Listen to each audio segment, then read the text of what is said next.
Halo teman-teman, selamat datang di Value Stock. Hari ini saya akan membahas analisa fundamental saham BMTR kuartal pertama tahun 2021. Oke, ini disclaimer-nya, yang pertama ini merupakan sharing analisa fundamental, bukan ajakan beli jual ataupun hold suatu saham, dan keputusan investasi ada di tangan teman-teman selaku investor. Yang ketiga, dari analisa fundamental ini bisa dijadikan referensi untuk analisa saham-saham yang teman-teman miliki. Oke, pertama-tama kita masuk ke bisnis model dari saham BMTR ini. Untuk kegiatan usahanya bergerak di bidang usaha media berbasis iklan. Jadi untuk sumber income-nya berasal dari pendapatan income-nya sama subscription. Jadi untuk iklan ini lebih ke MNCN-nya dan subscription ini lebih ke IPTV-nya, teman-teman. Jadi kode saham IPTV, jadi teman-teman bisa lihat lebih detailnya dari websitenya mereka. Untuk segmen usaha atau marketnya di Indonesia, terkait kasus hukum, saat saya membuat video ini, saya tidak menemukan adanya kasus hukum yang terkait dengan BMTR. Untuk kepemilikan saham dimiliki oleh BHIT sebesar 45,75%, Lokeng Hong sebesar 6,16%, dan sisanya dimiliki oleh masyarakat sebesar 48,09%. Dan teman-teman, ini merupakan dari segi pendapatannya mereka. Untuk kuartal pertama mengalami kenaikan dan kenaikannya sebesar 13,8%. Dan saya asumsikan kuartal keempatnya memiliki kinerja yang sama dengan kuartal pertama, maka sampai akhir tahun akan mengalami kenaikan sebesar 10%.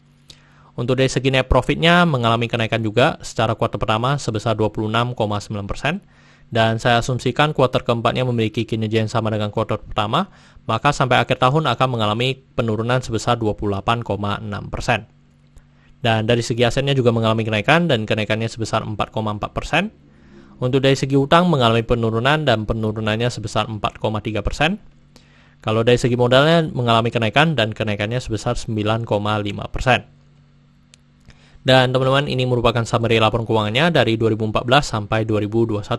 Dan di sini saya akan banyak membahas tentang rasio keuangannya. Yang pertama adalah NPM atau Net Profit Margin. Untuk Net Profit Margin 2021 ini hanya sekitar 5,39%. Dan ini turun ya teman-teman dibandingkan dengan tahun sebelumnya.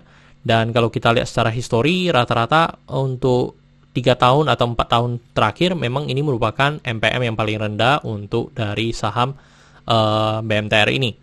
Untuk dari segi EPS-nya di 43 dan membuat PER-nya di 6,49 kali.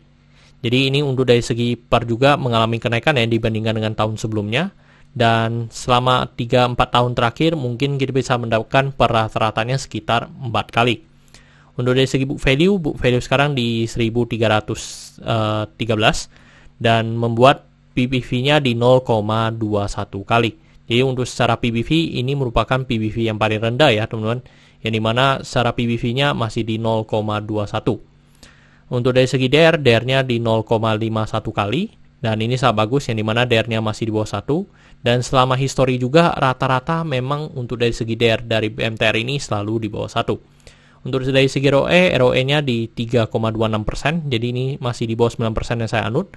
Dan selama histori juga memang belum pernah mencapai 9%. Untuk dari segi ROA-nya di 2,16%. Dan teman-teman, saya membuat video ini untuk harga sahamnya di 278. Dan dari analisa fundamental saya bisa mendapatkan nilai intrinsic value-nya sekitar 1000. Jadi masih memiliki margin of safety 260%. Dan ini kesimpulannya. Yang pertama dari produk dan jasa, saya beri garis oke, karena saya melihat perusahaan ini mampu bertahan 5-10 tahun ke depan. Untuk GCG saya berikan no karena tidak memiliki pemegang saham mayoritas. Yang kedua adalah memang dari pemegang saham mayoritasnya yaitu adalah BHIT, itu selalu mengulang, kalau teman-teman lihat dari kuartal ketiga, kuartal keempat, itu selalu mengalami penurunan ya dari segi pemegang saham mayoritas yang mereka selalu menjual saham yang dimilikinya. Untuk revenue dan net profit saya berikan oke karena mengalami kenaikan. Untuk aset saya berikan oke karena mengalami kenaikan. Untuk liability saya berikan oke karena DR-nya di bawah 1. Untuk book value saya berikan oke karena harga juga sekarang masih di bawah harga book value-nya. Untuk secara sektor sebenarnya tidak ada hal yang perlu kita concern. Jadi jika liability-nya oke, saya berikan satu sektor ini oke. Untuk ROE saya berikan no karena masih di bawah 9% atau 2 kali bunga deposito yang saya anut. Untuk margin of safety saya berikan oke karena positif. Untuk dividen saya berikan no karena selama 5 tahun terakhir untuk BMTR ini masih belum royal memberikan dividen kepada investornya. Oke teman-teman, jadi kesimpulannya adalah 8 banding 11 dan pertanyaannya adalah apakah saya akan membeli saham BMTR ini? Untuk sementara belum ya teman-teman, walaupun secara valuasi memang sangat under value. Tetapi kalau dari segi fundamental ataupun yang menjadi faktor kenapa saya tidak invest di BMTR ini adalah karena pemegang saham mayoritasnya yaitu BHIT itu selalu menjual saham yang mereka miliki. Mereka mengurangi porsinya cukup banyak, yang dari dulunya di atas 50% sekarang sekarang udah di bawah 50%. Jadi itu menjadi consider saya untuk tidak masuk dulu di BMTR ini. Oke teman-teman, saya rasa cukup sekian untuk video kali ini. Jangan lupa untuk like dan subscribe. Jangan lupa juga untuk follow saya di Instagram saya di Royken13. Dan teman-teman, saya ada membuat grup Telegram. Jadi teman-teman bisa join grup Telegram saya di Value Stock. Untuk linknya teman-teman bisa dapatkan di deskripsi di bawah. Dan jika teman-teman ada kode saham yang ingin saya buatkan analisa seperti ini, silakan tinggalkan di kolom komentar untuk kode sahamnya. Oke teman-teman, see you on the next video. Bye-bye.